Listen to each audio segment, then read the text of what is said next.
عزیز مصر کی عورت نے اپنی طرف گناہ کی دعوت دی، اللہ تعالیٰ نے حضرت یوسف کو بچایا، آپ اس سے محفوظ رہے۔ اور نبی ہر قسم کے چھوٹے بڑے گناہ سے اعلان نبوت سے پہلے اور بعد میں محفوظ رہتا ہے، یہ امت کا اجماعی عقیدہ ہے۔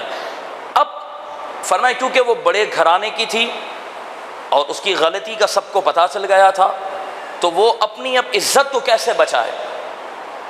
عزیز مصر کی زوجہ اپنی عزت کو کیسے بچائے؟ اس کی تو بے عزتی ہو گئی تھی، پورے مصر والوں کے سامنے پتہ چل گیا کہ ایک لڑکے کے پیچھے پاگل ہو گئی۔ اب قرآن نے فرمایا کہ اس نے کیا کیا۔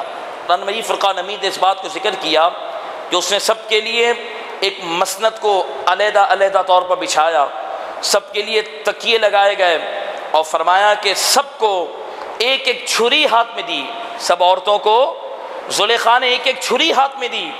اور قرآن فرماتا ہے وقالت اخرج علیہن، اور زلیخا نے پھر حضرت یوسف سے فرمایا کہ ان پر نکل آؤ، اب ان کے سامنے سے گزرو۔ علماء نے لکھا حضرت یوسف کی مجبوری تھی، اس لیے کہ اگر وہ زلیخا کی اس بات کو نہ مانتے تو مزید مصیبت میں پڑ جاتے، کیونکہ انہی کے گھر میں حضرت یوسف کو رب العالمین نے ٹھکانہ عطا کیا تھا۔ تو آپ جیسے ہی زلیخا کی بات کو مان کر ان عورتوں کے سامنے سے گزرے تو قرآن فرماتا ہے فلما رأینہ اکبرنہ، اللہ تبارک و تعالیٰ کا کلام فرماتا ہے جیسے ہی حضرت یوسف علیہ السلام کو دیکھا اس کی بڑائی بولنے لگیں، عورتیں حضرت یوسف کی تعریف شروع کر دیں، اور حضرت یوسف کے حسن کی ایک جھلک میں وہ عورتیں اتنی گم ہو گئیں کہ قرآن فرماتا ہے وَقَطَّعْنَ أَيْدِيَهُنَّ، ان عورتوں نے اپنے ہاتھوں کو کاٹ دیا، بولو سبحان اللہ، اپنے ہاتھ کاٹ لیے۔ وَقُلْنَا، اور وہ عورتیں بول پڑیں حاشا للہ، اللہ تبارک و تعالیٰ کے لیے پاکی ہے، ما ھذا بشرا، یہ کوئی بشر نہیں ہو سکتا، یہ انسان لگتا نہیں ہے، اس لیے کہ انسان اتنا خوبصورت ہو ہم نے ایسا دیکھا نہیں، ان ھذا الا ملک کریم، یہ ہو نہ ہو کوئی معزز فرشتہ ہے۔ جب حضرت یوسف نکلے تو انہیں اندازہ نہیں ہوا کہ چھری انگلی پہ چل رہی ہے یا پھل پہ چل رہی ہے، وہ فنائیت تھی اور عورتوں کا وہ انہماک تھا، اور حضرت یوسف کے حسن کے اندر وہ کمال تھا کہ آپ حضرت یوسف کے حسن کے اندر گم ہو گئیں اور انہوں نے انگلیاں کاٹ دی لیکن پتہ نہ چلا۔ اور یہاں پر میں آپ کو ایک نقطہ بتاؤں، ایک روایت ہم نے پڑھی کہ جب عاشق کی روح قبض ہوگی نا، عاشق کی جب روح قبض ہوگی نا تو ایسا لگے گا جیسے آٹے سے بال کو نکالا ہے۔ تو ہم نے دونوں روایتیں پڑھی کہ روح نکلنے کا وقت بڑا سخت ہوتا ہے، لیکن عاشق کی روح ایسے نکلتی ہے جیسے آٹے سے بال۔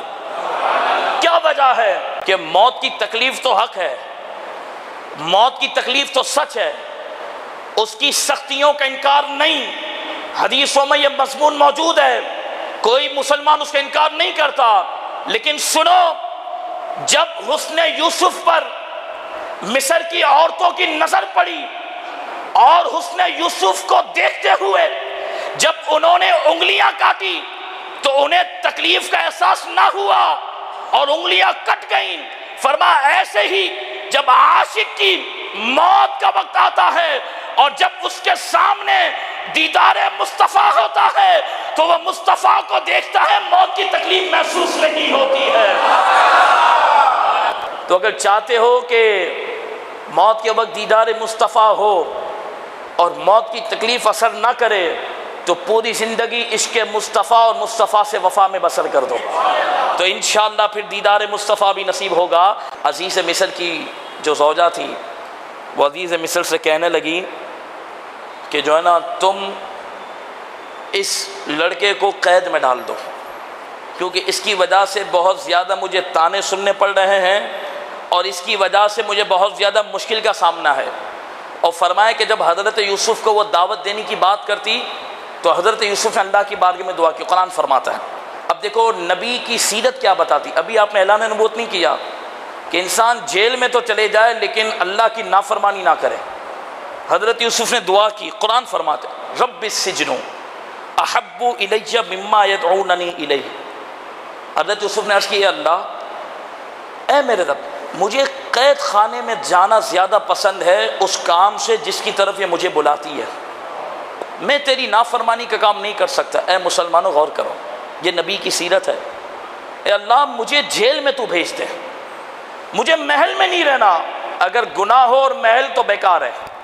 حضرت یوسف کہتے یا اللہ مجھے محل میں نہیں رہنا، مجھے جیل میں جانا ہے، اس لیے کہ میں گناہ نہیں کر سکتا۔ کاش ہمارا دل نرم ہو اور جو میں اشارہ دینا چاہوں اس طرف جاؤ۔ ہماری کوشش ہے کہ ہم بڑے سے بڑے محل میں جاؤ، یہ نہیں حلال ہو کہ حرام ہو۔ لیکن فرمائے کہ حضرت یوسف نے دعا کی، یا اللہ مجھے جیل میں بھیج دے، مجھے محل میں نہیں رہنا، بس مجھے جو یہ دعوت دے رہی ہے میں اس سے بچنا چاہتا ہوں اور میں غلط کام نہیں کر سکتا۔ اور پھر علماء نے لکھا کہ عزیز مصر نے اور دیگر جو مصر کے جو وڈیرے تھے اور جو دیگر لوگ تھے، انہوں نے آخرکار حضرت یوسف علیہ السلام کو قید میں بھجوا دیا اور آپ 12 سال جیل میں رہے، صرف کس لیے کہ گناہ نہیں کروں گا۔ مسلمانوں، اور رمضان کے بعد گناہ تو نہیں کرو گے، رمضان کے بعد نمازیں تو نہیں چھوڑو گے، اپنے رب کو ناراض تو نہیں کرو گے۔ ایسا نہ ہو کہ رمضان کے سورج غروب اور ہم بدل جائیں، ایسا نہ۔ یاد رکھو حضرت یوسف علیہ السلام 12 سال جیل میں رہے اور وزیر اعظم ہاؤس کو چھوڑا، وزیر اعظم ہاؤس کو ٹھوکر ماری اور قیامت تک آنے والوں کو بتا دیا کہ اللہ تبارک و تعالیٰ کی رضا کے لیے اگر انسان کو جیل میں جانا پڑے اور جیل میں رہنا پڑے تو رہے، لیکن کبھی غلط بات پر کمپرومائز نہ کرے۔